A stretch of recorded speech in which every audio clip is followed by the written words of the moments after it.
சங்கீதம் அதிகாரம் 84. சேனைகளின் கர்த்தாவே, உமது வாசஸ்தலங்கள் எவ்வளவு இன்பமானவைகள்! என் ஆத்துமா கர்த்தருடைய ஆலய பிரகாரங்களின் மேல் வாஞ்சையும் தவணமுமாயிருக்கிறது.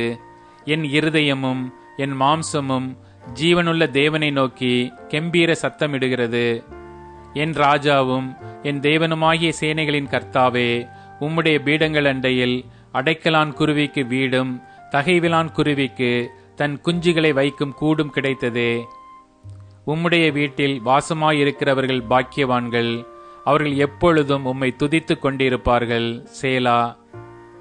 உம்மிலே பலன் கொள்ளுகிற மனுஷனும் தங்கள் இருதயங்களில் செவ்வையான வழிகளை கொண்டிருக்கிறவர்களும் பாக்கியவான்கள். அழுகையின் பள்ளத்தாக்கை உருவ நடந்து அதை நீரூற்றாக்கிக் கொள்ளுகிறார்கள். மழையும் குளங்களை நிரப்பும்.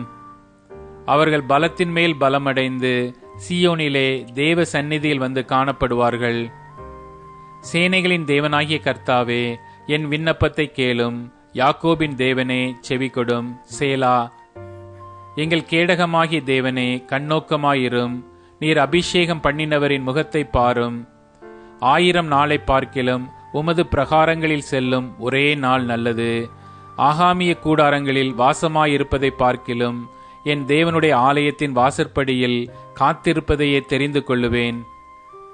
தேவனாகிய கர்த்தர் சூரியனும் கேடகமுமானவர். கர்த்தர் கிருபையையும் மகிமையையும் அருளுவார். உத்தமமாய் நடக்கிறவர்களுக்கு நன்மையை வழங்காதிரார்.